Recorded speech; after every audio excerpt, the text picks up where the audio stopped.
classe. Merci. Voilà, bonjour, je suis bien heureux de vous accueillir aujourd'hui. Oui, ça dans l'amphithéâtre de la CDG pour la poursuite du cycle de conférences. Un cycle de conférences qui avait entouré des thèmes variés sur la fintech, sur l'évolution démographique, sur la croissance, le développement, la question énergétique, la question de l'alimentation, et puis aujourd'hui qui s'attaque à un sujet crucial. Je pense que tous les Marocains sont sensibles, celui de l'éducation. On avait tant attendu, et l'Institut CDG l'a programmé effectivement aujourd'hui pour qu'il soit mis en débat. Première chose, je voudrais dire que le sujet est vaste, tellement vaste qu'il sera décomposé en plusieurs autres axes. Il va y avoir d'autres conférences concernant le monde rural et l'éducation, concernant également les enfants en situation de handicap, et effectivement aujourd'hui on va traiter les écoles nationales, en tout cas dans le cadre d'un rapport PISA, qu'on appelle PISA, tristement célèbre pour nous, pour les raisons de classement que l'on connaît. Mais bon, il sera certainement question de le justifier puis de le présenter. Également, il faut saluer aussi le travail de la CDG pour son 60aire, qui, dans le cadre de ces conférences, permet de rapprocher l'opinion publique et de créer un débat autour de thèmes, de sujets d'actualité qui font effectivement polémique dans notre pays, puis même aussi à l'international. L'éducation nationale, grande question, sujet de développement aussi, sujet de croissance, création de valeur ajoutée. Tous ces axes se retrouvent autour de la notion d'éducation, de la notion de savoir. Et nous avons dans le pays, depuis les années 90, perdu en termes de qualité. Les questions sont multiples, beaucoup évoquent des questions politiques, d'autres des questions plutôt structurelles. Certains, une pression sur le PIB par rapport au financement de l'éducation nationale. On parle beaucoup d'arabisation, de francisation, d'anglicisation. On se noie dans les langues et on ne sait pas quel véritablement créneau prendre par les rênes pour pouvoir entamer la vraie réforme de l'éducation. Certains parlent d'une éducation à réformer qui ne serait pas une fatalité et que ce serait possible de le faire dans une réflexion. Des pays comme Cuba l'ont réussi en quelques mois. Et puis d'autres pensent que c'est structurel et que la question est beaucoup plus profonde et qu'elle dérange d'abord dans le cadre de la langue française, puisqu'elle revient souvent en débat. Certains veulent parler de Derija à l'école. Il y a beaucoup de débats aussi là-dessus. Donc on est vraiment dans une grande question qui se pose. Mais il faut savoir que l'éducation nationale, l'éducation tout court, crée des valeurs, crée le vivre ensemble, crée le citoyen de demain. Et c'est pour cette raison qu'il faut savoir se projeter, et dans le futur, beaucoup plus dans le présent. Et penser l'éducation aujourd'hui en 2019, c'est penser aussi le citoyen de demain de 2039. Voilà, donc ce sont des questions effectivement qui seront abordées autour des axes suivants. D'abord, le rapport PISA étant publié il y a quelques jours, donc les leçons à tirer du rapport PISA 2018 en termes de qualité. Ensuite, la crise de l'école marocaine n'est pas une fatalité. On verra aussi que ça n'est pas la fin du monde, qu'on peut y remédier bien entendu, et qu'avec autant de cadres, autant de réflexions, autant de propositions, on peut très bien dépasser ce cap-là, un cap crucial pour notre développement. Et puis enfin, les perspectives éventuelles internationales dans la lecture de l'éducation. Donc tout cela avec nos éminents intervenants. Tout d'abord, Soumaya Mardo, je vais vous présenter d'abord. Donc vous êtes analyste des politiques d'éducation au sein de la direction de l'éducation et des compétences de l'Organisation pour l'OCDE. Monsieur Youssouf Seadani, vous êtes économiste et vous occupez actuellement la fonction de directeur des études économiques à la CDG. Vous êtes spécialiste des questions de croissance et de développement et vous êtes penché sur les questions également de la réforme de l'éducation.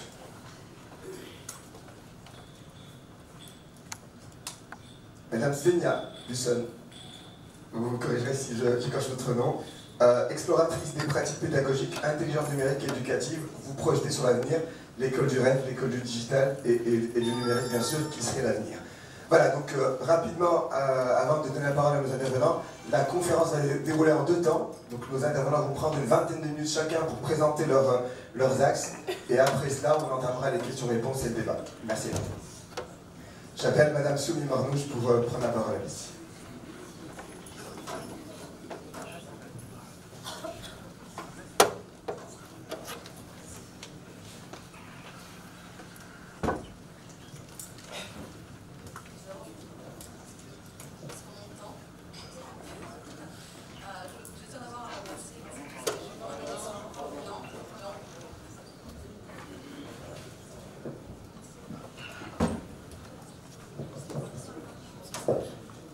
Sinon, je vais parler très fort.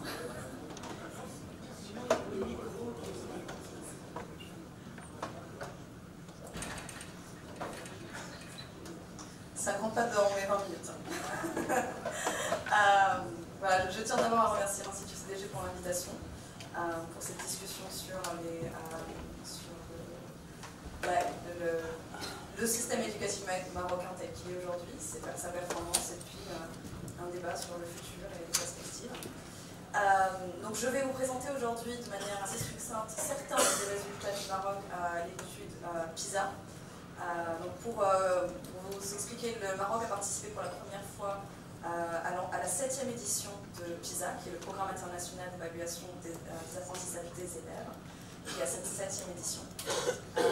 C'était une décision courageuse et qui a demandé énormément de travail et d'efforts à la fois des équipes du ministère qui sont représentées aujourd'hui, mais également des AREF et aussi des écoles qui ont fait partie des échantillons et des élèves qui représentaient l'ensemble de l'échantillon des élèves de 15 ans marocains.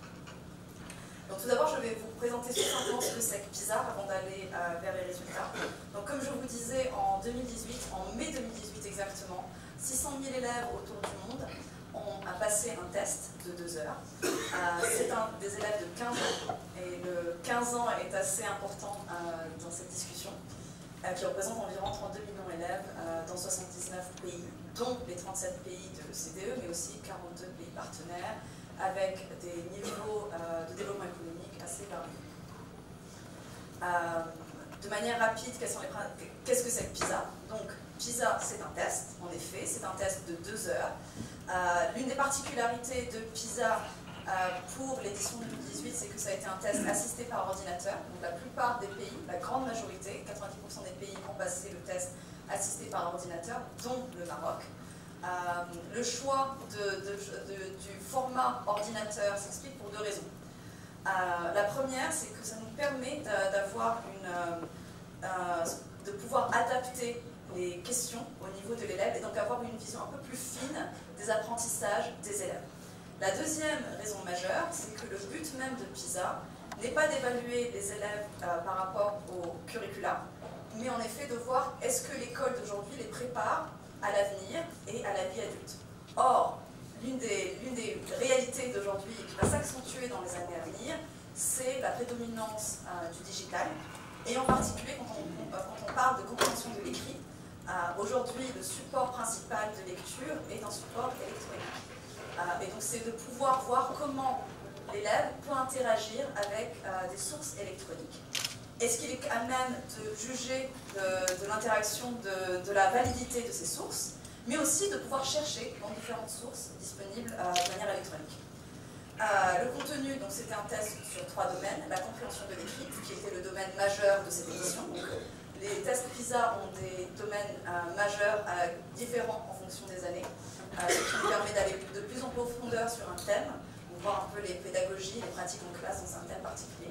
Mais nous avons également testé les mathématiques et les sciences.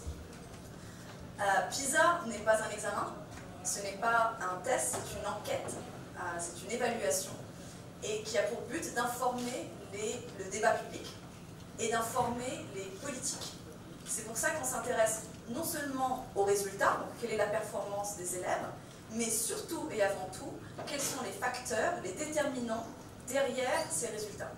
Et c'est pour cela que nous avons aussi des questionnaires pour essayer de mieux appréhender différents facteurs, dont le milieu socio-économique, le foyer, l'environnement scolaire. Donc nous avons un questionnaire élève pour mieux comprendre qui sont ces élèves qui passent le test. Nous avons un questionnaire pour les chefs d'établissement pour mieux comprendre le milieu scolaire. Et puis nous avons des questionnaires optionnels pour les enseignants et les parents.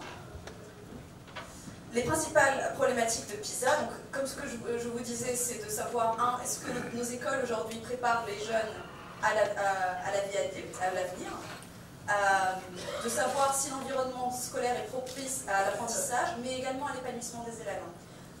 Nos axes de lecture ne sont pas seulement la performance académique, mais de savoir en fait est-ce que l'école est un lieu de bien-être pour l'élève, est-ce qu'il lui permet de développer aussi en termes de compétences socio-émotionnelles, qui sont aussi importantes pour la vie adulte. L'école n'est pas seulement un lieu d'apprentissage académique, c'est aussi un lieu d'apprentissage d'autres compétences aussi importantes que les compétences académiques. Et enfin, c'est de savoir quel est le niveau d'équité dans un système éducatif. Rapidement également sur les particularités de PISA.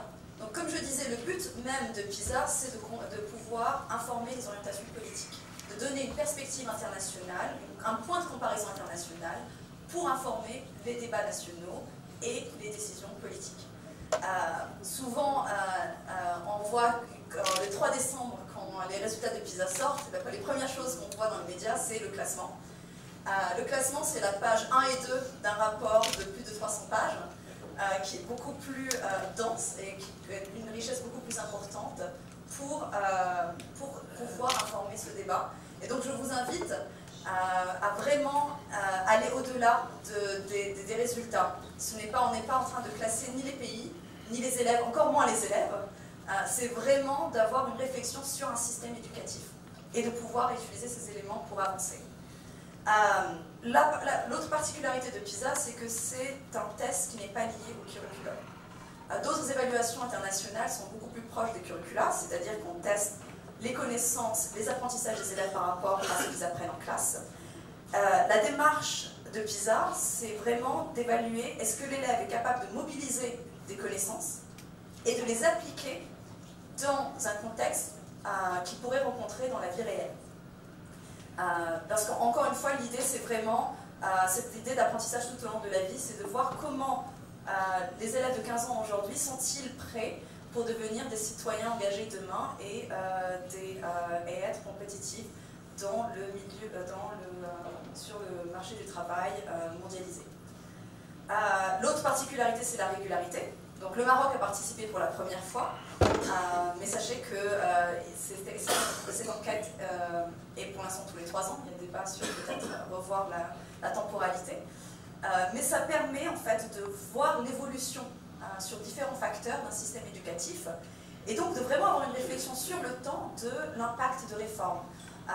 Donc on le voit sur différents systèmes, par exemple en Suède, donc un pays de l'OCDE qui participe depuis 2000, on voit clairement l'impact de différents moments de réforme majeure du système, la décentralisation, la mise en place d'une inspection centralisée, donc le renforcement de la gouvernance, sur les résultats PISA et sur d'autres facteurs tels que l'autonomie des écoles, le bien-être à l'école. Donc voilà, c'est pour vous dire qu'il y a des résultats à un moment T, mais ce qui est aussi important, c'est de réfléchir dans le temps et d'avoir cet accompagnement, cette image d'un système éducatif dans le temps. Enfin, c'est la richesse des données, donc je vous disais, ne nous arrêtons pas aux 2 premières pages, ni aux 3 premiers slides de ce que je vais vous présenter, et essayons d'aller plus loin pour appréhender les résultats de PISA. Donc l'évaluation, donc je vous disais, il y a 3 domaines, compréhension de l'écrit, sciences et mathématiques.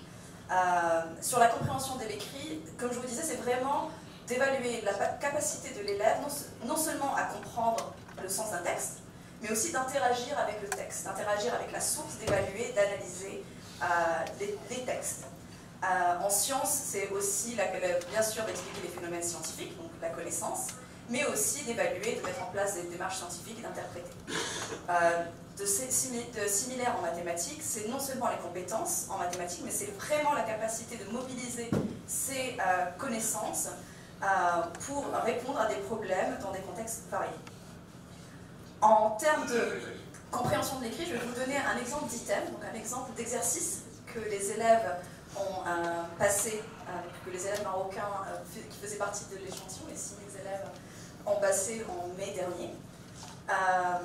Donc, dans cet item de compréhension de l'écrit, l'élève avait différentes sources, donc un blog, une critique de livre et une actualité scientifique qu'il devait lire et répondre à un certain nombre de questions. Donc il faut savoir qu'un tiers des questions de PISA sont des questions ouvertes, donc des questions de format essai, et certaines questions avec des choix multiples.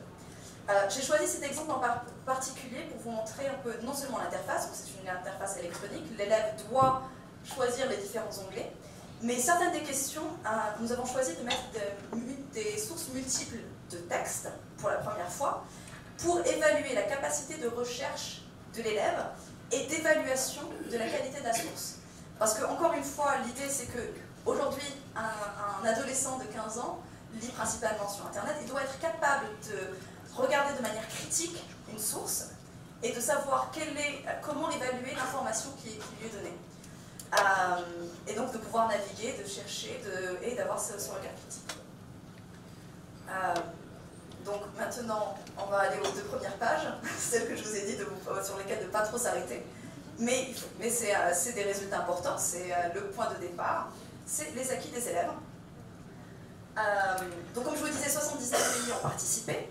La barre en vert remontre les pays dont la performance, le score moyen en compréhension de l'écrit est supérieur à la moyenne de l'OCDE.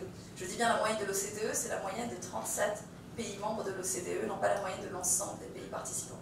C'est un point important à garder en tête.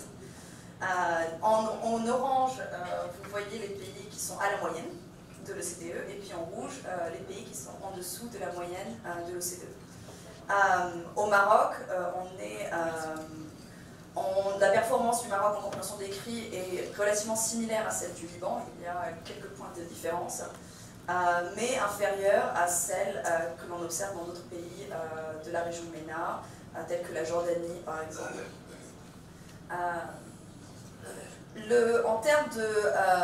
En mathématiques, ce qu'on remarque tout d'abord, c'est qu'en général, les élèves à travers le monde sont meilleurs en mathématiques en compréhension de l'écrit digital. Et les élèves marocains, idem, la performance, le score moyen en mathématiques est plus élevé qu'en compréhension de l'écrit. Cela dit, moins élevé que ce qu'on remarque dans les autres pays de la région MENA, ou d'autres pays à des mêmes niveaux de développement. En sciences, c'est le même constat. Donc une meilleure performance des élèves marocains, mais qui reste en dessous de ce qu'on peut voir dans d'autres pays de la région MENA ou des pays à des niveaux de développement similaires. Et comme vous avez pu les voir sur les 3 graphes, les pays, la Chine, Singapour, sont bien au-dessus du paquet en termes de performance. Alors comme vous avez pu le voir, en fait, il y a 4 provinces chinoises qui participent. Mais je peux vous assurer, en termes de population, ces 4 provinces chinoises correspondent à une grande partie de la population européenne.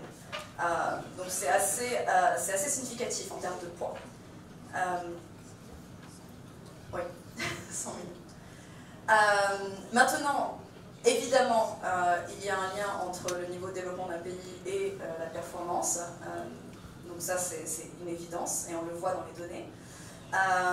Avec quelques exceptions, donc si on voit les pays du Golfe, donc les Émirats arabes unis ou l'Arabie saoudite, qui sont bien en dessous de la courbe.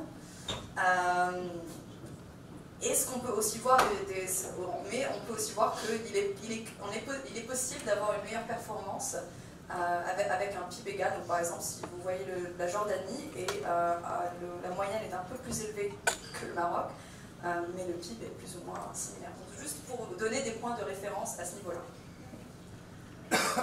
Alors, l'autre élément à prendre en compte quand on aborde les données PISA, c'est de qui parle-t-on exactement. Donc, j'ai dit c'est un échantillon représentatif des élèves de 15 ans.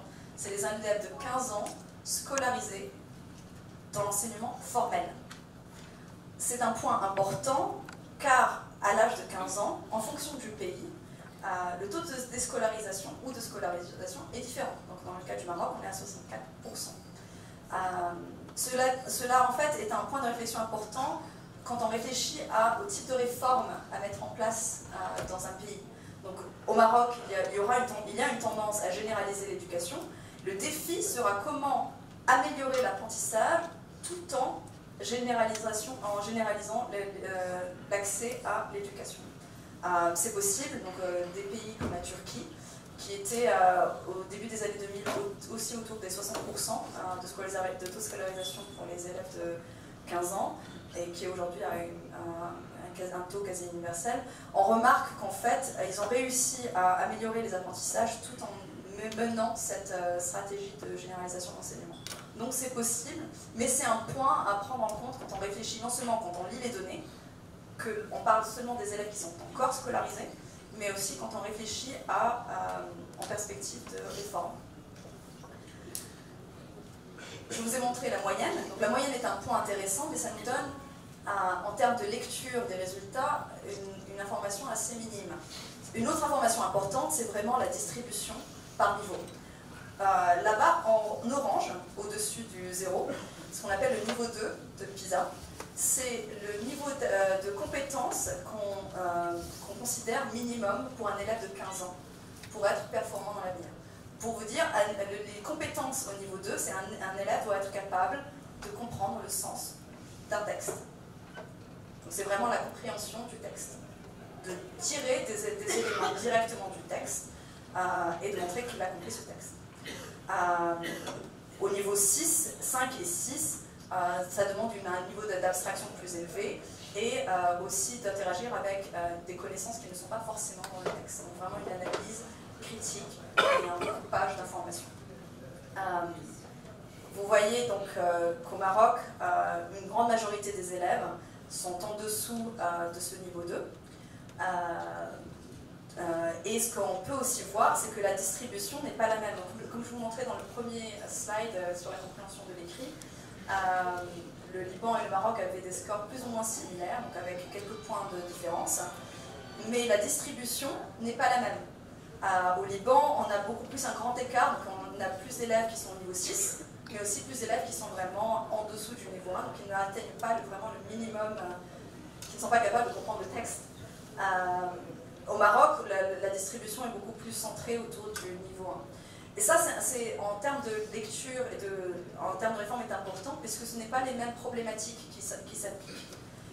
Au Maroc, la problématique, c'est de comment en fait aider ces élèves à atteindre le niveau 2.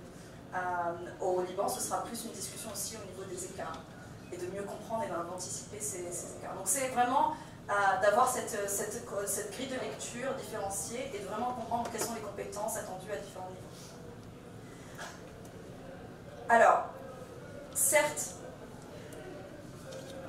la performance est un facteur important, mais nous avons deux axes de lecture dans PISA. Certes, la performance, les acquis, les apprentissages, mais on regarde également l'équité. C'est-à-dire, quelle est la part de la variance en termes de performance qui est expliquée par le milieu socio-économique de l'élève. On essaie de voir quels sont les systèmes qui sont capables de faire les deux, donc d'à la fois avoir une performance, des acquis élevés, mais aussi une équité, et quels sont ceux qui ne sont pas capables de le faire. Le milieu, ça va être la moyenne de l'OCDE. Et ce qui est assez intéressant, c'est qu'en termes d'équité, le Maroc est plutôt bon, avec une performance relativement supérieure à celle de l'OCDE.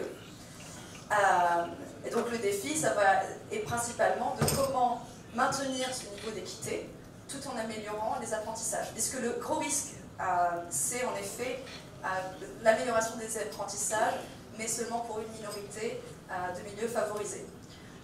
Certains pays ont été capables de faire les deux. Donc, les exemples connus étant la Finlande, l'Estonie, mais également le Canada. D'autres pays ont été capables d'améliorer l'équité tout en améliorant les apprentissages. Ils sont toujours dans le rouge, mais en termes de tendance, on est plutôt dans le positif, donc dans le Brésil. Alors, et ça, juste pour dire que cette équité est importante à comprendre, aussi d'autant plus que l'écart entre le socio-économique au Maroc est assez important. Donc ce n'est pas parce que les élèves parce que l'écart est faible que l'équité est bonne. L'autre élément d'équité que l'on regarde, c'est la capacité du système à générer et à promouvoir une performance très haute, quel que soit le milieu socio-économique. Donc on a cet indicateur qui s'appelle l'indicateur de la résilience académique, c'est-à-dire que c'est le pourcentage d'élèves venant du milieu social le plus faible à se retrouver parmi les élèves les plus performants d'un système éducatif. Au Maroc, on a 13% des élèves des milieux socio-économiques les plus faibles qui se retrouvent au top de la performance au niveau national. C'est beaucoup plus élevé que la moyenne de l'OCDE qui est à 11% et supérieur à ce qu'on voit dans les autres pays de la région MENA. Donc ça c'est un point important à garder en tête. Le deuxième point que PISA nous montre, c'est qu'on se pose également la question sur la ségrégation sociale. On a tendance, quand on parle de ségrégation sociale, à vraiment parler d'avoir une discussion binaire sur privé versus public. Or, ce qu'il faut prendre en compte, c'est, certes, il y a une différence entre le public et le privé, mais en fonction du poids d'un secteur dans un pays, on peut aussi trouver une grande différenciation à l'intérieur d'un secteur. Dans le cas du Maroc, où le secteur public est largement prédominant, en fait, la ségrégation sociale, on la retrouve principalement au sein du public. Et donc ça, c'est un point important de lecture à garder en tête. Quand on parle d'équité, c'est aussi l'équité au sein même de nos institutions scolaires publiques. Donc voilà, ça c'était en termes de les acquis, les outcomes, les résultats. Donc maintenant, on va parler un peu plus des facteurs. Donc les facteurs élèves, puis je vais rapidement parler des facteurs enseignants et de l'environnement scolaire. Alors, les élèves, donc on essaie d'avoir une réflexion sur quelles sont leurs aspirations dans le futur. À 15 ans, on est dans l'enseignement secondaire, on réfléchit à son futur. Et cette motivation peut avoir un très grand impact sur nos apprentissages. Et ce qui est assez intéressant au Maroc, mon petit bleu a largement switché sur l'Allemagne, je ne parle pas de l'Allemagne, mais bien du Maroc, c'est qu'on est à 40% seulement des élèves de 15 ans au Maroc qui s'attendent à poursuivre des études supérieures. Alors, le Maroc est assez bien entouré, vous voyez, donc il y a l'Allemagne et l'Autriche, mais ce qu'il faut comprendre, c'est que quand on parle de l'Allemagne et l'Autriche, c'est parce que l'alternative, qui est la formation professionnelle, est une alternative qui débouche sur de très bonnes débouchés sur le marché du travail. Ce qui est aussi intéressant au Maroc, c'est que finalement, l'écart entre les élèves de milieux favorisés et défavorisés est assez faible. Donc ça, c'est une question. Il faudra voir plus profondément dans les données qu'est-ce qui se cache derrière ça. En soi, ce qui est important, c'est en effet de ne pas élargir cet écart, mais vraiment d'augmenter ce taux d'aspiration vers les études supérieures. Ou alors de développer une formation professionnelle qui peut être une alternative. Le deuxième élément quand on parle de l'élève, c'est de voir, on regarde ce qu'on appelle l'état d'esprit de l'augmental ou le growth mindset. Le growth mindset, c'est-à-dire, c'est la capacité, c'est comment l'élève perçoit l'apprentissage. Est-ce que l'élève perçoit que finalement les connaissances et les compétences sont quelque chose d'inné, ou est-ce que c'est quelque chose qui se développe tout au long de une scolarité? C'est par exemple, à ne pas avoir un growth mindset, c'est un élève qui vous dirait « je ne suis pas bon en maths parce que c'est comme ça ». Il y a des génies en maths et il y en a qui ne le sont pas. Un élève qui a un growth mindset dit « je ne suis aujourd'hui pas capable de faire X en maths, mais je peux y arriver demain ». On le voit, c'est un facteur élève parce que c'est les élèves qui nous donnent cette information-là, mais en soi, c'est quelque chose qui est développé par le système scolaire, par les élèves, par les enseignants et par l'école. C'est est-ce que notre pédagogie, notre approche de l'enseignement promeut cette idée que les compétences c'est quelque chose qui se développe tout au long de la scolarité. Est-ce que finalement on dit aux élèves vous n'êtes pas bon et vous ne le serez pas, ou est-ce qu'on dit aux élèves aujourd'hui vous n'avez pas atteint ce niveau de compétence, mais nous allons vous aider à y arriver. Et on remarque dans les études internationales que ça a un très grand impact sur les apprentissages. Au Maroc, le taux d'élèves qui ont ce growth mindset est relativement faible par rapport à ce qu'on peut voir dans d'autres pays. Et son impact sur les résultats de PISA est très important. Donc au Maroc, donc on est à gauche du tableau, les élèves qui se disent avoir un growth mindset, on est à environ plus de 14% de points d'écart avec ceux qui ne l'ont pas. Et c'est important puisque en fait, dans PISA, 20 points d'écart, c'est à peu près l'équivalent d'une demi-année de scolarisation. Donc c'est un facteur très important et c'est aussi donc une clé de lecture à prendre en compte quand on réfléchit à nos pratiques scolaires et aussi à nos politiques d'apprentissage. Comme je le disais au départ, on ne regarde pas seulement les acquis en termes de compétences cognitives, on regarde également le bien-être de l'élève. Alors, bon, pas de surprise à ce niveau-là. Les pays où les performances en compréhension de l'écrit sont les plus élevées sont vraisemblablement, dans la majorité des cas, ceux où le bien-être de l'élève est le plus faible, pour différentes raisons. Mais c'est une clé de lecture à prendre en compte. Est-ce que finalement, c'est ce qu'on veut aussi pour nos élèves? Est-ce qu'on veut un taux de stress et de satisfaction de vie qui soit faible? Au Maroc, on est plus ou moins à la moyenne de l'OCDE. Certains pays arrivent à faire les deux, donc encore la Finlande et l'Estonie, en termes de satisfaction des élèves, sont bons. Donc quand on réfléchit aussi en termes de performance, voilà, c'est juste pour vous dire qu'il y a différents axes de lecture qu'il faut à chaque fois prendre en compte. Les enseignants, je ne vais pas m'attarder là-dessus, car d'autres études vont plus profondément sur le facteur enseignant. Comme on le dit, c'est devenu assez désuet, tellement c'est dit, la qualité d'un système scolaire ne peut pas dépasser la qualité de ses enseignants. L'enseignant est le premier facteur d'apprentissage. C'est la ligne de mire en face de l'élève. Bon, alors c'est juste quelques facteurs. Donc on voit que par exemple la qualification des enseignants au Maroc est en termes d'années d'études est moins élevée que par rapport à d'autres pays. On a 10% des enseignants qui rentrent dans l'école avec un niveau master. Encore une fois, là, on parle que des qualifications, donc non pas de ce qui est appris, donc des apprentissages des enseignants pendant leurs années de préparation. L'élément en fait, qui me semble important à souligner en termes d'enseignants, c'est vraiment qui enseigne où. Le Maroc est l'un des pays où l'écart entre, quand on voit les enseignants novices, donc les enseignants qui rentrent à peine, donc c'est le premier poste, on trouve une majorité de ces enseignants dans les milieux scolaires défavorisés. C'est l'écart le plus important. Comme vous le voyez par exemple dans d'autres systèmes, donc en Malaisie, on a l'inverse. Les enseignants novices, on va les trouver plus dans les milieux scolaires favorisés. Ce qu'il faut savoir, c'est qu'en mettant un enseignant qui n'a pas d'expérience dans un milieu scolaire défavorisé, on lui donne une difficulté supplémentaire. Donc la difficulté supplémentaire, c'est d'avoir peut-être des classes multiniveaux, d'être dans un milieu avec des ressources limitées. Et ça demande une réflexion sur le type d'appui qu'on apporte aux enseignants.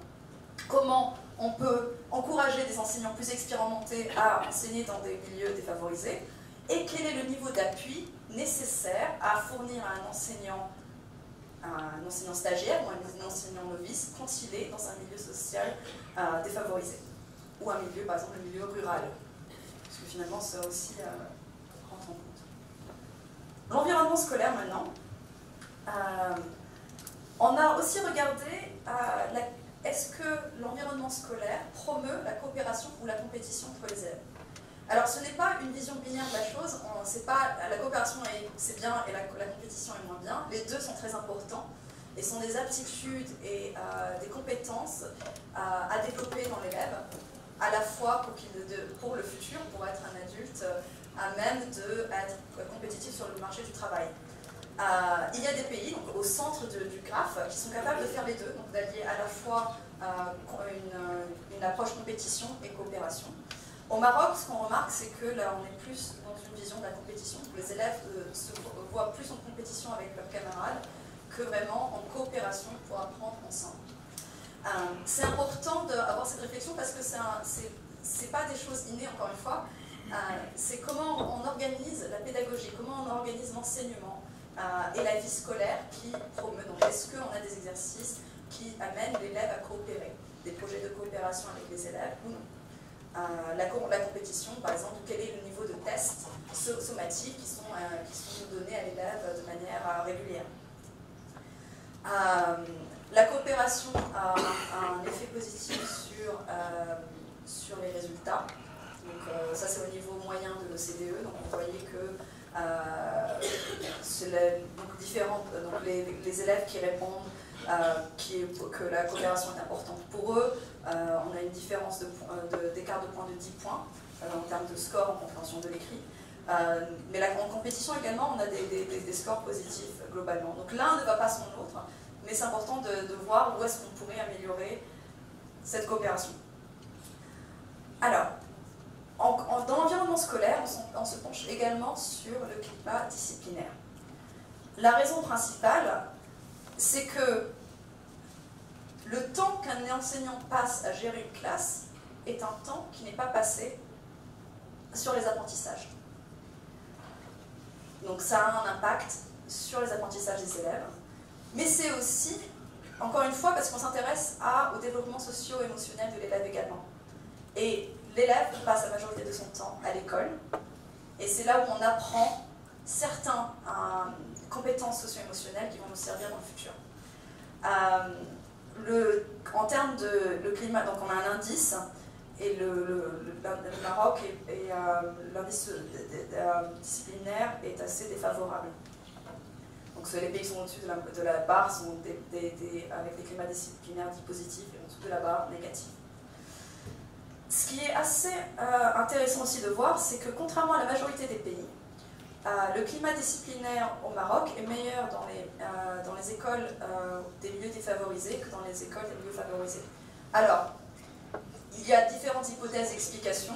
La première, peut-être que dans les écoles de milieux défavorisés, on parle majoritairement au Maroc d'écoles de milieu rural, et donc c'est des écoles peut-être à effectifs beaucoup plus réduits.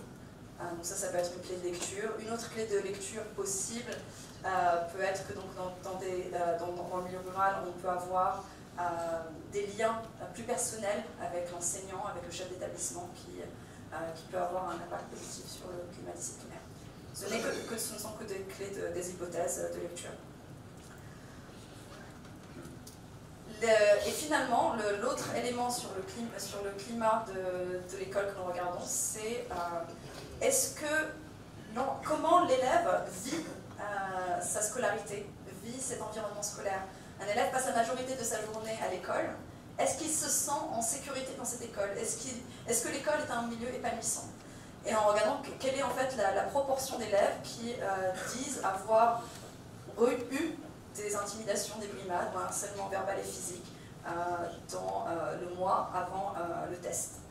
Le niveau au Maroc est assez élevé.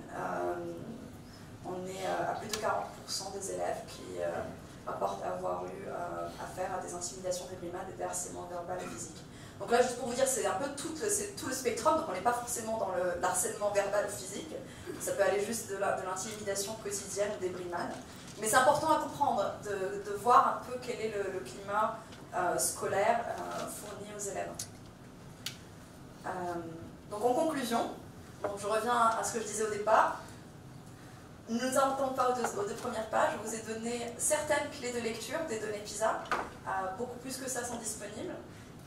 Bien sûr, donc la performance aux résultats à PISA sont relativement faibles par rapport à la région MENA.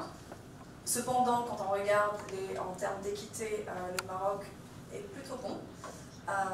Le défi donc, pour le système sera en effet de pouvoir améliorer ses apprentissages, ses niveaux d'apprentissage, tout en maintenant ou améliorant encore plus l'équité et en développant une école épanouissante pour l'élève. Et donc je vous laisse avec ça. Si vous voulez approfondir encore plus, vous pouvez lire les différents rapports qui sont sortis le 3 décembre. Ils sont pour l'instant disponibles en anglais, mais la version française sera disponible incessamment sous peu. Vous pouvez également sur notre site voir un échantillon d'items, donc les items que je vous ai montré, l'exercice que je vous ai montré au départ. Vous pouvez voir différents autres items en mathématiques, en sciences, sur une plateforme interactive. Donc vous devrez vraiment être sur la plateforme utilisée pour le test. D'autres rapports vont sortir l'année prochaine sur d'autres éléments, en particulier sur les compétences financières. Donc est-ce que l'élève de 15 ans comprend la littératie financière, quel est le niveau de la littératie financière des élèves, mais aussi sur les compétences globales, donc sur la compréhension du monde dans sa complexité. Voilà, merci. Merci pour votre revue sur les performances en termes scolaires, l'épanouissement, le bien-être des élèves, sur certains points comme la validation de l'esprit critique, mais aussi la généralisation de l'apprentissage et également de la scolarisation avec des défis importants à relever, des clés de lecture. Alors je ne suis pas arrêté à la seconde diapositive, mais bon, les autres ne m'ont pas réjoui non plus. Je ne sais pas ce qu'en pense l'assistance, on le verra tout à l'heure avec les questions. Et puis vous avez surtout mis l'accent sur l'enseignant, qui est la clé de voûte quand même de ce système-là, et de sa capacité à s'y développer.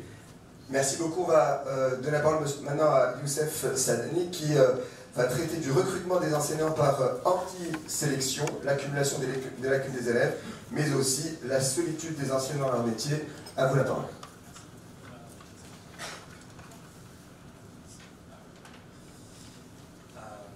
Merci de me donner l'occasion de prendre la parole aujourd'hui. Bienvenue à la CDG.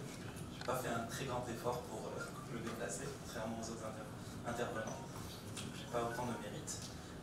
Alors,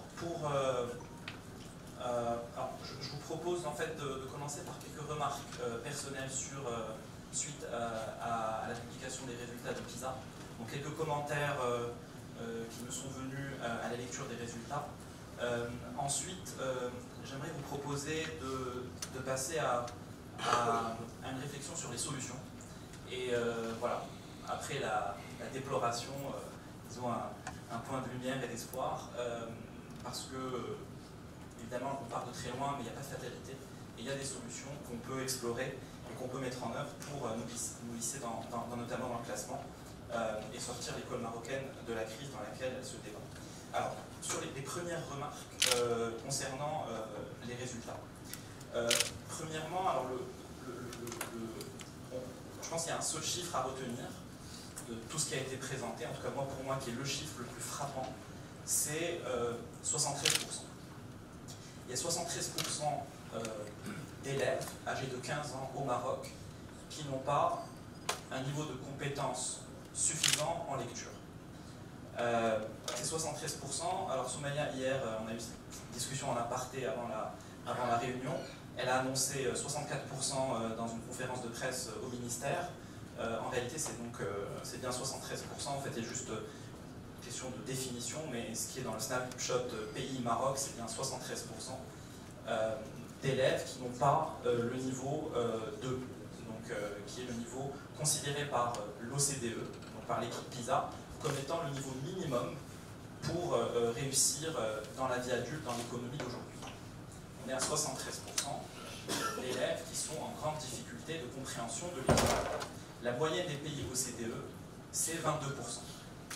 Ce qui est assez intuitif finalement. Dans une classe, on a à peu près un cinquième, un quart d'élèves en difficulté ou qui sont plutôt médiocres. Alors, dans le cas du Maroc, on est en proportion inversée. Ma première remarque, c'est que ça rejoint toutes les évaluations qu'on avait faites précédemment et qui étaient faites avec des méthodologies différentes. Donc PIRLS pour la lecture, TIMSS pour les maths et le PNEA qui est une évaluation nationale. Aujourd'hui, on a un faisceau d'indicateurs convergents qui nous fait dire qu'il y a plus de 2 tiers des élèves marocains à tous les stades de la scolarité qui ont des grandes difficultés d'apprentissage. On est sur 2 tiers. Voilà. Donc ça, je pense, c'est le seul résultat qu'il faut retenir. Indépendamment des classements et des débats sur les classements, etc. Enfin, les classements, peu importe, parce qu'il y a tout un discours sur regarder avec qui on se compare. En réalité, c'est le niveau absolu des difficultés scolaires qui compte. Alors là-dessus, je voudrais aussi, dans le registre positif, je pense qu'il faut nous féliciter collectivement que le Maroc adhère à toutes ces enquêtes, parce que le plus simple, et la raison pour laquelle on est réunis aujourd'hui, c'est que les responsables du ministère ont eu le courage de nous confronter à la réalité. C'est une initiative volontaire. On aurait très bien pu ne pas adhérer à ce classement et mettre la poussière sous le tapis, comme le font la plupart des pays.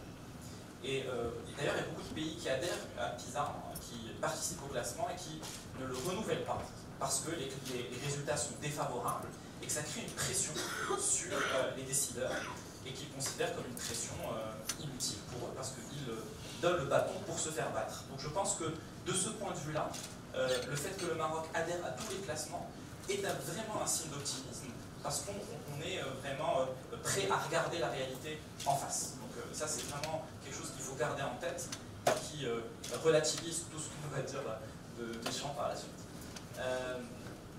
Alors, à partir de là, donc, il y a vraiment cette idée que ça converge avec tous les résultats qu'on avait jusqu'à présent. Sur le classement, juste pour dire un mot sur le classement, donc moi lorsque j'étais à 9h du matin le 3 devant mon ordinateur, c'est le moment où les résultats sont tombés, je m'attendais, je connaissais le score parce que je savais qu'il y avait une très forte corrélation entre les tests au primaire et les tests, les tests PISA qui mesurent le niveau des élèves de 15 ans. On est autour de 360 dans Teams et Pearls, on est au même score parce que c'est normalisé de la même manière. La moyenne de l'échantillon est à 500, les quartiers passants. Donc je savais qu'on allait être dans ces eaux-là. Donc j'ai regardé et j'ai scrollé directement en allant vers le bas. Je savais qu'on allait être dans le fond du classement. La question c'était avant-dernier, troisième en partant du bas. Et il y a eu une chose qui m'a étonné. Le classement, pas étonné. Les pays environnants, ça m'a pas étonné. Parce qu'on avait par ailleurs des indicateurs. Ce qui m'a étonné, c'est le Liban.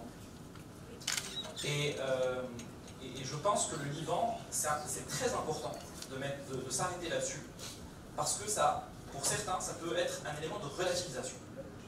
De dire, bah, regardez les Libanais, ils sont au même niveau que nous. Et le Liban est réputé comme étant un pays assez plus développé, en tout cas un pays par habitant que le Maroc, sur le plan culturel, qui rayonne, etc. Qui a une économie, qui est aussi... Voilà, alors, sur le Liban, ce qu'il faut savoir, deux choses. Premièrement, quand on fait la moyenne maths, lecture et sciences, ils sont nettement au-dessus de nous. Le classement, en fait, il est fait parce que la dominante cette année, c'est la compréhension de l'écrit. Donc le classement, il est ordonné en fonction de l'écrit. Et quand on fait la moyenne générale, il passe au-dessus. Deuxième élément, le test a été administré, et je vous laisse juge de cet élément-là, est administré en français et en anglais, qui considère être la langue d'enseignement au Liban. En réalité, ce qu'on sait, c'est que, je ne sais même pas s'il y a des calculs derrière, minorité ou autre, mais quand on va au Liban, pour ceux qui connaissent le Liban, c'est un pays arabisé très largement, la population est arabophone, ils lisent le journal en arabe, les infos c'est en arabe, ainsi de suite. Et une grande partie des Libanais ne parlent pas bien l'anglais ni le français. Et le test a été administré dans ces langues-là. Et d'ailleurs, c'est ce qui explique que, ce qu'expliquait Soumaïa tout à l'heure, c'est extrêmement polarisé, c'est que la proportion des jeunes Libanais qui sont très très faibles, en fait, c'est ceux qui ne parlent ni le français ni l'anglais, est plus importante qu'au Maroc. Donc il y a un effet langue. Alors j'insiste sur ça parce que c'est très important dans l'imaginaire qu'on peut se faire de où on se positionne. Le dernier élément pour finir sur le Liban, c'est qu'on est 64. On a un taux de couverture de 64%. Donc il y a 64% des enfants qui arrivent à l'âge de 15 ans qui sont encore à l'école, donc le taux de rétention est de 64%. Au Liban, c'est 86%. Donc ils conservent les élèves plus faibles plus longtemps dans le système scolaire. Donc là aussi, c'est un élément de comparaison qui est très très important. On n'est pas au niveau du Liban. Voilà, conclusion. On est, alors, le club dans lequel on se situe, c'est République dominicaine, Philippines et Kosovo. Voilà. Je pense qu'il faut garder ça à l'esprit. Autre réaction sur PISA, sur la question des inégalités. Très étonné aussi par le fait que je m'attendais en fait à des inégalités très fortes. Alors pourquoi? Parce que tous les tests dont on dispose jusqu'à présent, Teams, Pearls, PNEA, montrent des inégalités extrêmes. Lorsqu'on fait le rapport interdécile dans Pearls par exemple ou dans Teams, on est au niveau de l'Afrique du Sud et on est très loin au-dessus de la moyenne. Donc le score du 9e décile rapporté au score du 10e, du 1er décile, il est de le ratio est de 2,5 au Maroc, il est de 1,5 dans la moyenne de l'échantillon Pearls, et on est au niveau de l'Afrique du Sud, et l'Égypte là dans le dernier classement. Donc on est un des plus inégalitaires au monde. Ce que nous dit PISA, c'est l'inverse. Il nous dit on est le moins inégalitaire. Alors, PNEA, test national, nous dit la même chose, écart très marqué entre le public et le privé, en particulier, alors moins en arabe, mais en particulier en maths. Alors en français, les écarts sont flagrants, les scores sont 2 à 3 fois, je pense. La différence est très très importante. Donc le sujet ici, c'est pourquoi, je pense que c'est un vrai sujet de recherche. J'ai vu, alors, il aurait été intéressant de faire le score public-privé, pour voir, pour éclairer cette situation. Mais il y a un sujet. Alors, plusieurs hypothèses. J'en ai deux en fait. Je ne remets pas en cause la technique des données parce que je me soumets complètement aux données. Parce qu'il faut avoir ces disciplines. Les données sont justes, pas de sujet. Deux hypothèses. Première hypothèse, c'est un effet de composition, c'est un composition effect. C'est qu'à la fin du primaire, on a encore un taux de scolarisation qui est de l'ordre de 98%. Donc on a tous les enfants qui sont là, y compris des enfants en grande difficulté scolaire. Et lorsqu'on passe au collège, on passe à 64%, on perd un tiers des enfants et on perd les plus faibles. Donc mécaniquement, l'écart se resserre. Et donc c'est des différences entre le taux de scolarisation universel à la fin du primaire et un taux de scolarisation relativement bas à la fin du collège peut expliquer ça. Et c'est un écart, je pense, qui est assez marqué, même à l'échelle internationale. Et on perd beaucoup. Donc il y a un effet de décrochage. Il y a un deuxième élément, vraiment c'est une piste très spéculative, j'en sais rien, mais en fait c'est juste comme ça en réfléchissant. Il y a probablement l'effet langue. Parce que je me demande en fait finalement si les élèves du privé, lorsqu'ils sont testés en arabe ou en maths, est-ce qu'eux ils ne seront pas plus à l'aise en français? C'est vraiment une question à voir. Mais les écarts, le fait qu'il n'y ait pas d'écart est pour moi vraiment un sujet de réflexion et d'interrogation. Donc à voir. Donc la question de l'équité nous paraît, d'autant qu'on ressent l'équité, on la voit, enfin personnellement sur le terrain je la vois énormément, elle est flagrante. Entre le public et le privé, il n'y a pas photo. Et les tests nationaux nous montrent clairement qu'il y a une inéquité. Au même âge, le dernier PA a été fait à la fin de la scolarité obligatoire, c'est à l'âge de 15 ans. Et les écarts sont très importants. Donc à voir. C'est un sujet passionnant de recherche et donc tous les chercheurs, les doctorants, les enseignants, chercheurs qui veulent se pencher sur cette question, les données sont disponibles en ligne et donc on a toutes les données pour faire ce genre de recherche. J'en viens aux solutions. Alors, pourquoi c'est clé de partir de ce constat-là, c'est que si vous regardez en haut du classement, on retrouve tous les pays asiatiques. Ce sont les pays qui ont connu des miracles de la croissance. Le Maroc aspire aujourd'hui à accélérer son rythme de croissance économique, à se développer. Il y a toute cette réflexion sur un nouveau modèle de développement. Et ce qu'on constate, c'est que tous les pays, sans exception, qui ont réussi à sortir de la pauvreté durablement, à se hisser au rang de pays à haut revenu, tous sans exception, sont partis initialement d'un niveau éducatif élevé. Donc c'est la raison pour laquelle tous les pays qu'on voit en haut, d'ailleurs même les pays dynamiques aujourd'hui en Europe, on est la Pologne, sont vraiment très élevés dans le classement. Donc c'est vraiment un déterminant majeur de croissance à long terme et de dynamisme économique. À un certain moment, lorsqu'on n'a pas un capital humain de base, avec des compétences de base bien maîtrisées, on bloque quelque part. Vous pouvez faire toutes les politiques publiques du monde, ça ne compense pas ça ne peut pas surmonter cette contrainte fondamentale. Ces pays asiatiques, le score, enfin le fait qu'ils soient en haut du classement, et en fait, ça illustre une qualité éducative qui remonte à très loin. Parce que ces classements-là, en fait, le score évolue lentement. Ça, c'est très important à savoir. En moyenne, même les pays qui réforment le plus vite, c'est 4-5 points par an. C'est vraiment ça, c'est des slow-moving institutions, système éducatif. On ne peut pas passer de 300 à 500, même en une génération, c'est très compliqué. Les données dont on dispose, qui remontent aux années 60, 70 et 80 sur les pays asiatiques, tendent à montrer que ces pays avaient des qualités de système éducatif supérieures à celui des États-Unis. On a des données à partir des années 60 sur le Japon et à partir du début des années 80 sur la Corée. Ils sont supérieurs aux États-Unis. Qu'est-ce que ça veut dire? Ça veut dire que la qualité éducative est une précondition. Ce n'est pas une conséquence du développement, c'est une précondition. Donc, lorsque vous voulez prévoir la dynamique à long terme, en 30 ans, 40 ans, 50 ans d'un pays, vous regardez son niveau éducatif aujourd'hui. Et le fait que le Maroc soit dans la situation actuelle nous interpelle sur notre potentiel de croissance à long terme. Par conséquent, il faut absolument qu'on ait une ambition collective pour rehausser très fortement le niveau de la qualité éducative. Je pense qu'une ambition collective raisonnable, ce serait de dire, je mets un chiffre, hein, je prends le risque, on atteint le niveau de la Turquie qui est 100 points au-dessus du Maroc d'ici 2030.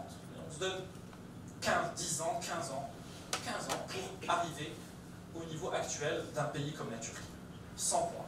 C'est-à-dire un écart type, c'est énorme. Mais c'est possible, me semble-t-il. Alors comment faire? Si on veut faire ça, je pense qu'il faut d'abord agir au bon niveau éducatif.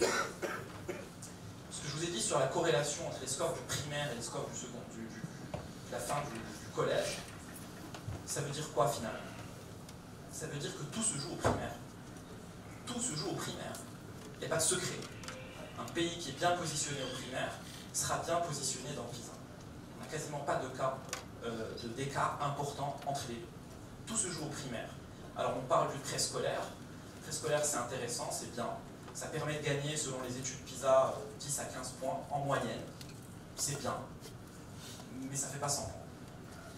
Le sujet c'est le primaire. Alors après bien sûr, il ne s'agit pas de faire que le primaire, il faut enchaîner là-dessus. Il y a aussi un sujet collège. Mais lorsque vous recevez des élèves qui sont analphabètes ou quasi-analphabètes au collège, franchement, c'est trop tard. La question du primaire est donc mon sujet de préoccupation principal, c'est mon obsession depuis plusieurs années, et si on veut améliorer la qualité du primaire, il faut aller cibler les blocages majeurs, les contraintes cruciales. Quels sont les blocages majeurs aujourd'hui qui font que, à la fin du primaire, 2 tiers des enfants ont des difficultés majeures de lecture et de raisonnement mathématique? J'en ai identifié 3. Pour moi, il y a 3 sujets majeurs sur lesquels on doit concentrer nos efforts. Le premier, c'est ce que j'appelle l'antisélection des enseignants.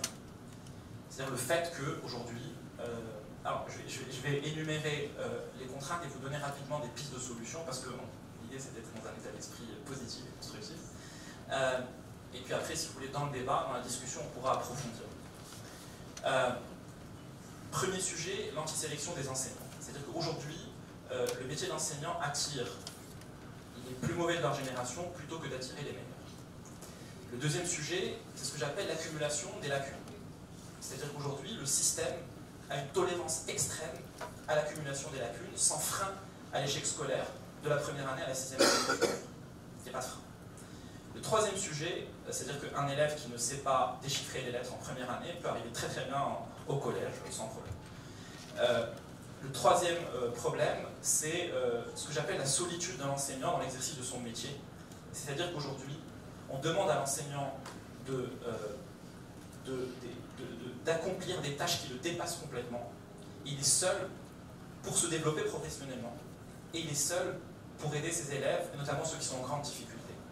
Et on lui demande de prendre en charge toute la détresse sociale du pays qu'on retrouve dans les classes, sans aide. Alors, pour revenir très rapidement donc, sur les 3 points, je reviens.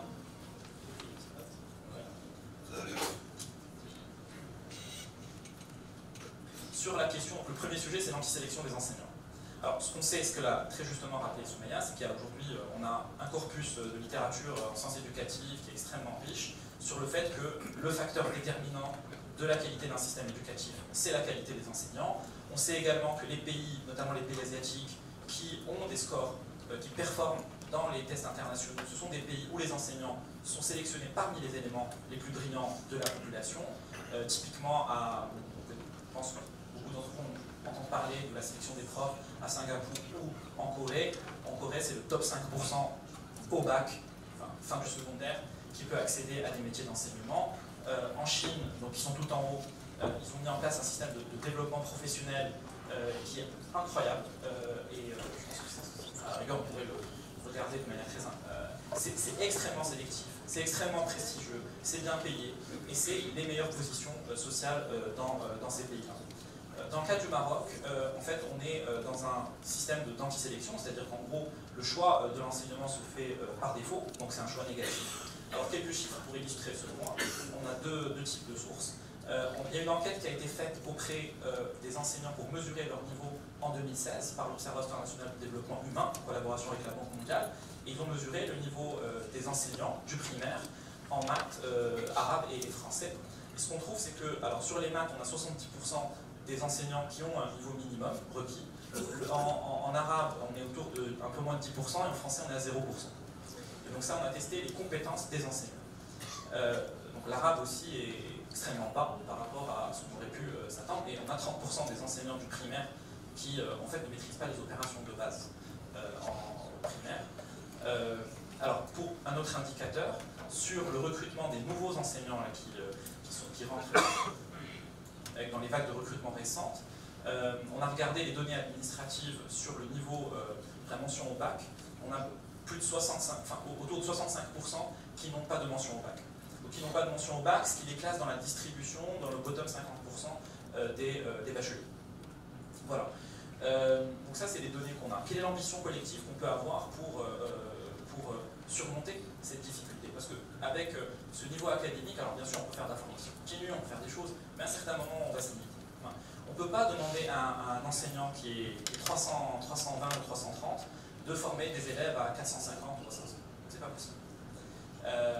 Donc la question pour nous, c'est effectivement d'avoir une grande ambition collective et de se dire désormais, il faut que nos enseignants soient issus parmi les meilleurs de leur génération. Et moi, je pense, après avoir discuté avec les uns et les autres, un objectif raisonnable, mais ambitieux, ça serait réaliste mais ambitieux, ça serait de dire les top 30%, enfin en gros on mettrait le seuil de sélection au top 30% au bac. Donc ça fait un peu les meilleures mentions assez bien, à partir de là on met un seuil et on dit le top 30%. C'est-à-dire que chaque année, aujourd'hui on recrute entre 15 000 et 20 000 enseignants, on forme donc les mentions assez bien, il y en a je pense autour de 70 000. Et donc l'idée, c'est de prendre un tiers des meilleurs. Chaque année, il faut prendre un tiers des meilleurs, de chaque cohorte. Ça, c'est une ambition. La question centrale, c'est comment faire. Et là, juste à la volée quelques suggestions, mais après on pourra en discuter. Ce qui est essentiel pour attirer des bons élèves, c'est que la carrière soit attractive. Mais en même temps, il faut les attirer précocement dans le système. Le problème aujourd'hui, c'est que l'enseignement est un choix négatif. C'est-à-dire qu'aujourd'hui, c'est des licenciés qui décident de participer à un concours et ensuite intègrent les CERMEF, qui sont des centres de formation au métier de l'enseignement, et qui ensuite sont insérés et c'est couronné par un examen de qualification professionnelle. Ceux qui se présentent au concours sont ceux, en général, qui ont épuisé toutes les possibilités par ailleurs. Et d'ailleurs, ce qui reflète le fait que, ce que je vous disais, plus de 65% n'ont pas de mention au bac. Donc ça ne reflète pas la distribution des bacheliers. Donc ils se présentent, et puis lorsqu'ils arbitrent entre différents concours d'ailleurs, policiers, gendarmes, alors quand ils sont policiers, ils préfèrent aller plutôt vers la police que vers l'enseignement, donc on en est là. Ce qu'il faudrait, c'est d'inverser la logique et de dire, en fait, le recrutement doit se faire après le bac. Après le bac, pour que ce soit un choix positif. Il faut que le métier d'enseignement soit un choix positif. Et qu'après le bac, on s'engage vers l'enseignement comme une vocation ou comme un choix assumé. Et il faut que la filière dans le métier de l'enseignement soit prestigieuse et attractive pour les bons élèves. Alors c'est l'orientation qui est en train d'être prise par le ministère, avec la création, en tout cas la promotion des facultés de sciences éducatives. Et à terme, ce qu'on aura, c'est que tous les candidats, l'objectif aujourd'hui affiché, c'est que tous les candidats au concours d'enseignement après la licence soient issus des facultés de sciences éducatives. La grande chance qu'on a, c'est que le cadre réglementaire a été mis en place, parce que les licences de sciences éducatives, d'éducation, sont des licences professionnelles à accès régulier. Donc on a l'outil juridique pour sélectionner à l'entrée. Ça, c'est formidable en fait, parce que ça crée une base pour pouvoir sélectionner. Maintenant, pourquoi ils iront dans les facultés de sciences éducatives? Il faut revoir l'attractivité du métier. Donc ça passe par revalorisation du salaire à l'entrée, mais au-delà de ça, alors juste pour vous donner un point de repère, aujourd'hui un jeune enseignant touche 5100 dirhams, d'après les dernières fiches de paie que j'ai consultées.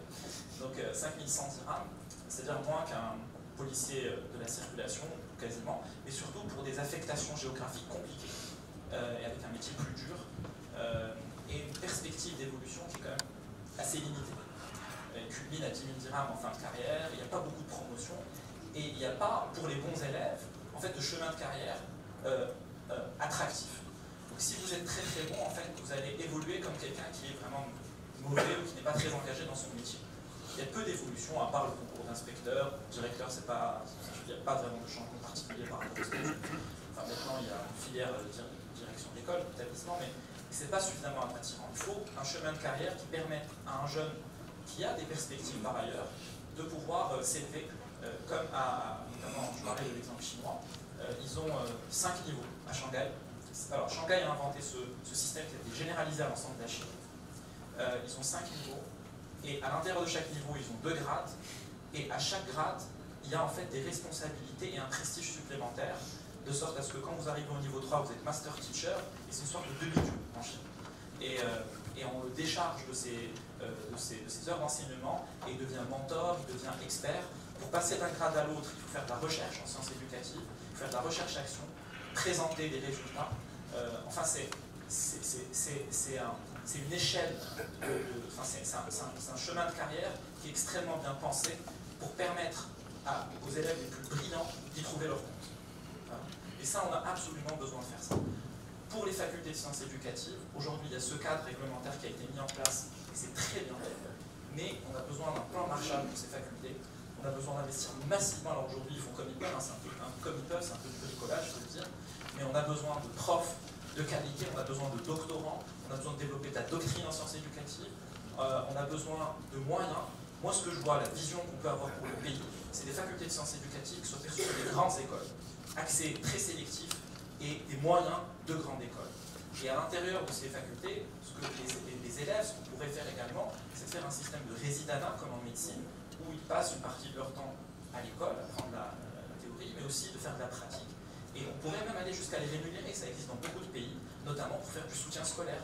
Ça leur permettrait d'avoir tout de suite un contact avec les écoles et de renforcer leur vocation et leur rapport avec les enfants, les élèves, etc. Voilà, ça c'est pour le premier, je vais aller très vite sur le reste, sur l'accumulation des lacunes.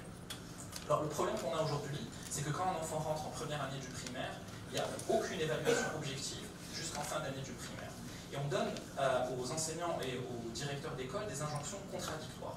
On leur dit, d'un côté, vous avez un système qui s'appelle Massal, où on met les notes. Donc si l'enfant est à moins de 5, il redouble. Donc voilà, donc on leur demande, en fait, il y a une espèce de... Il y a un couperet qui tombe. Et d'un autre côté, l'autre injonction qui est contradictoire, c'est de dire il faut éviter l'encombrement des classes, et on n'a pas suffisamment de personnel pour... et en plus, les établissements sont jugés sur le taux de redoublement. Donc en fait, c'est une incitation, c'est un système massif qui incite à gonfler les notes. Et en fait, finalement, aujourd'hui, lorsque vous avez 15 élèves par classe, des situations que j'ai vécues, des négociations entre des enseignants et des directeurs sur le nombre de redoublants, bon, disons sur une classe, vous avez première année, deuxième année, vous avez 15 élèves qui doivent redoubler, le prof dit, bah, il ne maîtrise pas le déchiffrement des lettres. Voilà. Le directeur dit, mais écoutez-moi, j'ai des élèves qui arrivent, là, des inscrits, et le ministère me dit, aujourd'hui, taille limite des classes de première et deuxième année du primaire, 30. Ensuite 34 ou 36 pour les autres. Donc qu'est-ce que je fais? Alors donnez-moi des moyens. Il n'y en a pas. Les recrutements ne sont pas suffisants. Et du coup, mécaniquement, l'incitation, c'est gonfler les notes. Et ça, c'est de la première année à la sixième année. En sixième année, il y a un examen provincial qui est un peu plus objectif que les examens donnés par l'école, qui à la fin, qui compte pour 25% de la note globale. Il y a un examen d'école et un examen provincial qui tous les deux comptent pour 50%, mais l'examen provincial c'est 25%. Et cet examen provincial, lorsqu'on regarde les notes par rapport aux notes du contrôle continu, il y a un écart de en moyenne 5 points. Donc ça révèle la véritable niveau.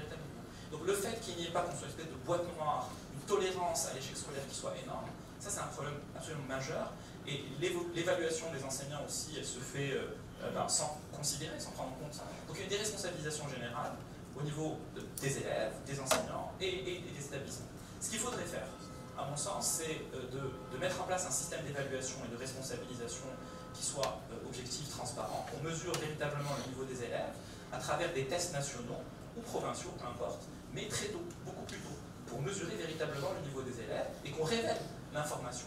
Alors, en révélant cette information, donc ça peut être soit des évaluations diagnostiques en début d'année, soit en fin d'année, ça peut être tous les 2 ans, par palier, mais au moins qu'on sache, avant d'arriver en fin de primaire, qu'il y a un problème. Cette information-là va permettre d'éclairer toute l'action en remédiation. On va identifier les élèves à problème et pouvoir intervenir dessus. Ça permettra d'évaluer éventuellement les enseignants. Ça permettra d'évaluer les établissements, de responsabiliser le directeur d'école et aussi d'intervenir en remédiation, je veux dire, sur les profs eux-mêmes et sur les établissements. Quand on voit qu'il y a un problème sur un prof, ben à ce moment-là, ça déclenche une inspection, une formation, une remédiation, pas sur l'élève, simplement, mais sur le prof et sur l'établissement. Pour que ça marche, si on commence à mettre une évaluation objective, il y a un problème qui est le redoublement. Si on maintient la note de 5, tout le monde redouble. Si on met de la transparence dans le système, Donc la seule solution finalement envisageable, c'est d'abolir le redoublement, ou en tout cas de le limiter à l'extrême, et de le remplacer par de la remédiation. Si on met de la transparence, c'est la conséquence logique. Et donc la remédiation, ça veut dire tout simplement que dès qu'on détecte des enfants en difficulté, il faut intervenir dessus, ce qui veut dire qu'il faudra en fait des métiers à inventer, il faudra des assistants pédagogiques, il faudra des orthopédagogues, des orthophonistes, etc. dans les écoles qui ne sont pas disponibles aujourd'hui. Donc aujourd'hui, voilà, ça c'est la deuxième mesure. La troisième, sur la question de la solitude, en fait, pour revenir sur ma deuxième mesure, en fait, un objectif quantitatif, c'est de dire il ne faut pas que plus de 20% des enfants dans chaque cohorte soient en difficulté scolaire. C'est aussi simple que ça. Il faut tout faire, mettre en place tous les moyens pour que dès la première année, la deuxième année, etc., chaque année, on n'ait pas plus de 20%, plus de 25% des enfants en difficulté scolaire. Et que ces enfants en difficulté scolaire, qu'on puisse les accompagner, les identifier, les accompagner. Sur la question de le troisième point, qui est mon point sur la solitude de l'enseignant, donc c'est un terme un peu poétique, mais qui décrit une réalité qui l'est un peu moins.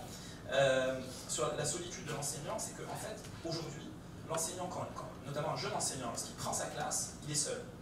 Alors bien sûr, dans les textes, il y a du tutorat, mais en réalité, moi, ceux que j'ai rencontrés, ils sont seuls. Lorsqu'ils ont une question, ils n'ont personne à qui parler. Lorsqu'ils veulent discuter avec un prof, avec un directeur, en fait, c'est compliqué. Ils ne sont pas aidés, ils ne sont pas accompagnés. Quand il y a des enfants en difficulté, aujourd'hui, on n'a pas d'orthophonistes en action sur le terrain dans les écoles. On a 12% de dyslexiques. Enfin, il y a des études épidémiologiques qui montrent qu'on a 12% de dyslexiques ou d'enfants avec des troubles d'apprentissage lourds dans les écoles. Deux études épidémiologiques faites sur Casablanca et elles donnent le même résultat sur à un intervalle de 5 ans, je crois. Donc c'est un chiffre avéré. C'est 2 à 3 fois plus que ce qu'on voit dans les pays de l'OCDE. Mais on n'a pas un seul orthophoniste dans les écoles. Donc les enseignants ne connaissent pas toutes ces questions-là. C'est un métier d'identifier, de pouvoir même qualifier, de dire dyslexie, et ensuite de faire les remédiations nécessaires.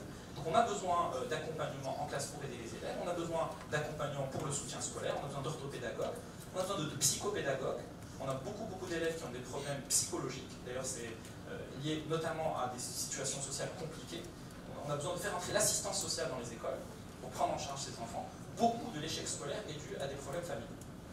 Et donc aujourd'hui, on n'a pas d'encadrement, on n'a pas d'accompagnement pour les enfants. Si on est ambitieux pour les enfants, il faut faire entrer ces métiers et ces accompagnements dans les écoles. Et puis l'enseignant lui-même a besoin d'être accompagné. Alors il y a une expérience de coaching qui a été initiée par le ministère, qui malheureusement n'a pas encore été généralisée, mais qui a donné ses fruits et qui montre qu'on peut agir en classe, dans le contexte scolaire, sur le niveau de l'enseignant, mais tout ça suppose des moyens.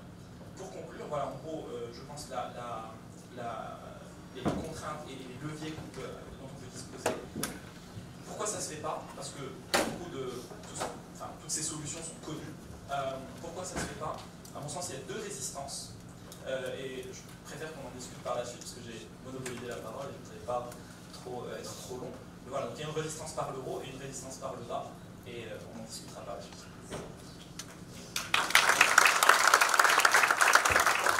Merci beaucoup, Salim, pour votre argumentation chiffrée et documentée. Merci d'être revenu sur les chiffres et la lecture qu'on pourrait avoir de plusieurs statistiques de données d'institutions. Il y a également l'insistance sur le préscolaire, qui est une variable importante et qui est considérable dans la formation même de l'esprit de l'élève, avec l'enseignant souvent isolé, souvent livré à lui-même, et surtout la qualité de l'enseignant qui devrait être primordiale pour notre pays. Et on a pu voir que grâce à des motivations, grâce à un choix générationnel ou éventuellement une sélection générationnelle, on peut aboutir à des résultats. Il y a des exemples qui sont clairs. Et c'est certain que si on continue à puiser d'un terroir modeste, nous n'aurons malheureusement que de résultats modestes, voire insuffisants. Enfin, le handicap appellerait le handicap, c'est-à-dire que lorsque les lacunes se cumulent, eh bien, il est très compliqué d'en sortir et d'être capable de proposer des solutions. Merci pour vos solutions en tout cas, qui effectivement, comme vous l'avez rappelé, sont des solutions effectivement connues. Encore faut-il avoir la volonté par le haut et par le bas. Merci beaucoup. On appelle également pour l'intervention Madame Svenja Busson. Veuillez nous rejoindre. Vous allez traiter de l'exploration notamment des pratiques pédagogiques, intelligence numérique et éducative. Nos enfants sont très portés sur le numérique et le digital. Certains viennent le matin avec pas beaucoup de fraîcheur, parce qu'ils n'ont pas cette nuit sur leur téléphone. Et ça aussi c'est un problème. Est-ce qu'on va devoir changer l'école? Est-ce que le banc de l'école est devenu désuet par rapport à notre génération? À vous. Merci. Ça va? Vous êtes encore en forme? Je propose qu'on se lève tous pour se dynamiser un petit peu. Parce que ça a été prouvé qu'on a besoin d'exercices physiques pour être concentré et pour se rappeler de ce qu'on apprend. Donc je propose qu'avec les épaules, voilà, et peut-être un peu avec la tête aussi. Voilà. Excellent. Merci à vous de jouer le jeu. Vous pouvez vous rasseoir. Merci. Ok.